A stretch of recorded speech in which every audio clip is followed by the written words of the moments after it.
There is a moment when you stand before a photograph and you feel something you cannot explain.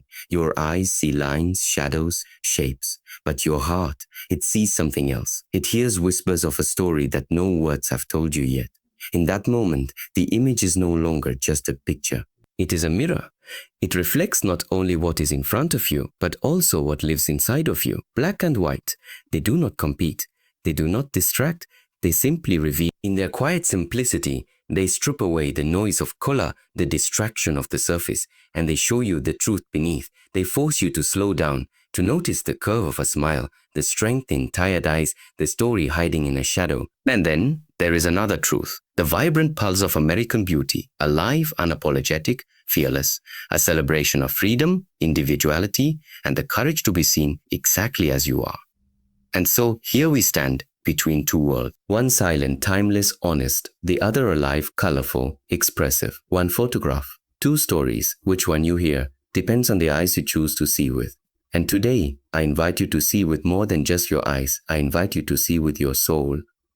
If you'd like, I can now flow directly from this opening into key point 1 so the entire speech starts seamlessly without any break in style. That will make it feel like a real Shui Hangyi talk from the very first breath. When we speak of black and white, we are not simply talking about two colors.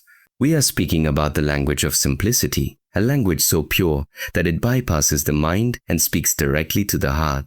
In a world drowning in noise and endless colors demanding our attention, black and white images have the courage to remain still. They do not try to entertain you. They do not beg for your approval. They stand there quietly, patiently waiting for you to come closer, because only when you come closer will you see what they are truly trying to say. You see, when color is removed, distractions disappear. The loudness of red, the warmth of gold, the brightness of blue all fade into silence. And when that silence arrives, something else steps forward. Details, textures, emotions, things you may have overlooked before suddenly rise to the surface. A wrinkle in the skin is no longer a flaw. It becomes a chapter in a lifetime story. A shadow across the cheek is no longer an accident of light. It becomes an emotion frozen in time.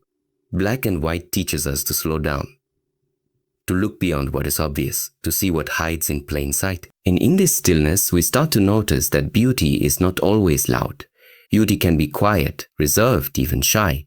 It does not always announce itself. Sometimes it waits for the right pair of eyes to find it. When you look at a black and white portrait, you are not distracted by the shade of someone's hair or the color of their clothes or the vibrancy of the background. You are forced to meet their gaze, to see the story in their eyes. Those eyes might speak of strength or of heartache, of dreams that were fulfilled or of one still waiting.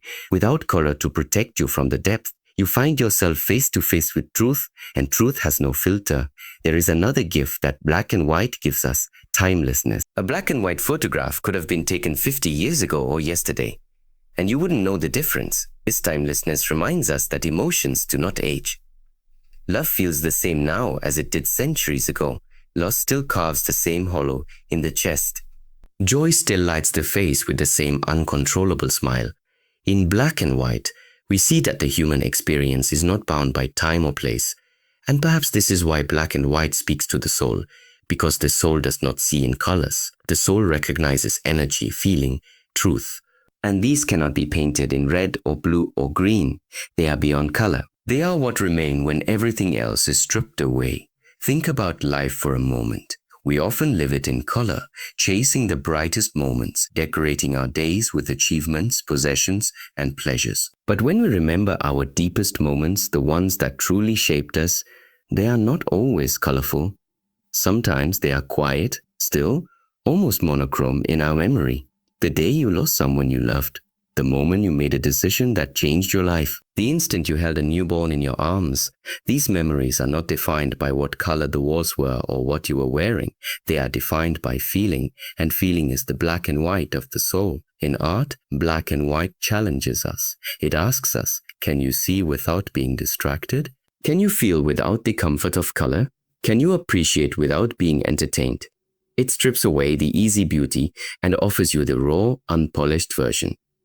Some people cannot bear this kind of honesty. They prefer the bright, the bold, the familiar. But those who allow themselves to stand in front of a black and white image long enough, they discover something rare.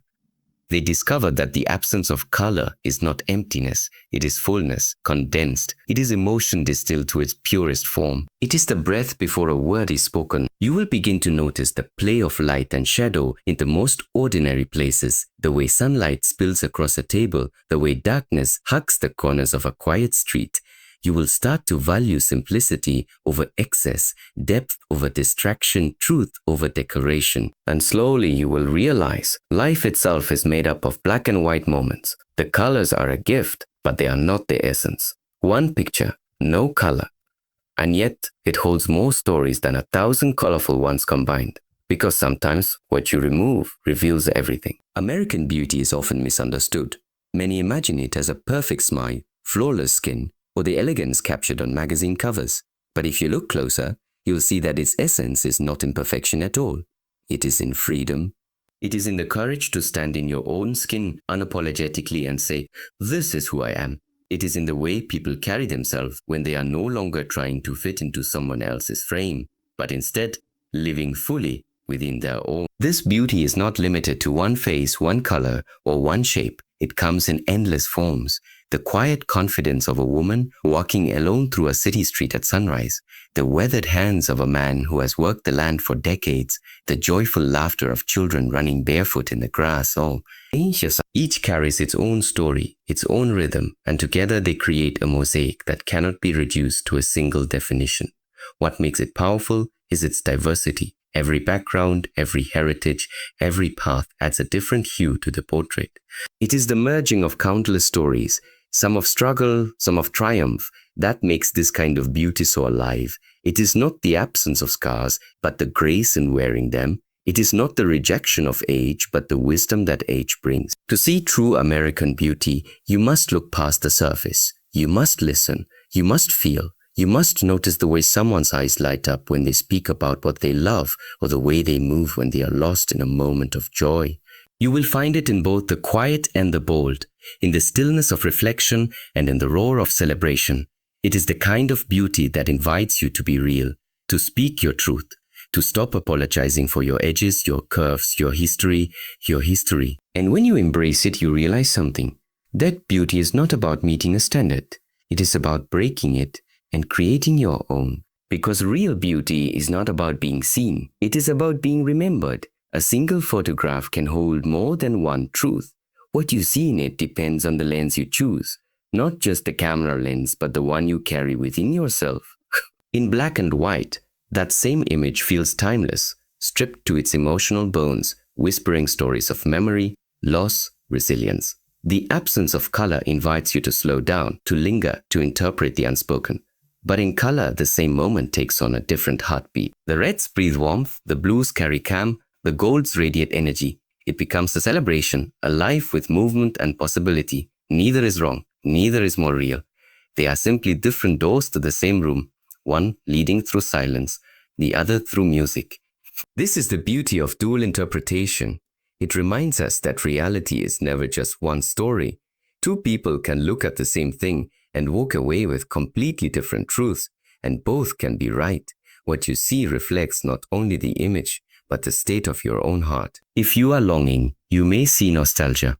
If you are hopeful, you may see promise. The picture has not changed, you have. When you realize this, you begin to understand that every image, every moment, every person you encounter contains more than what you first notice. You are not just looking at them, you are also looking at yourself. One frame, two worlds, and the truth you take from it will always be the one you are ready to see. When you stand before an image, it does not speak to everyone in the same way. When you do not just glance at it and move on, but stay with it, allowing it to stir something deep, sometimes that feeling will be uncomfortable, sometimes it will be uplifting. Either way, it is an opportunity to know yourself better, because every time you see differently, you grow.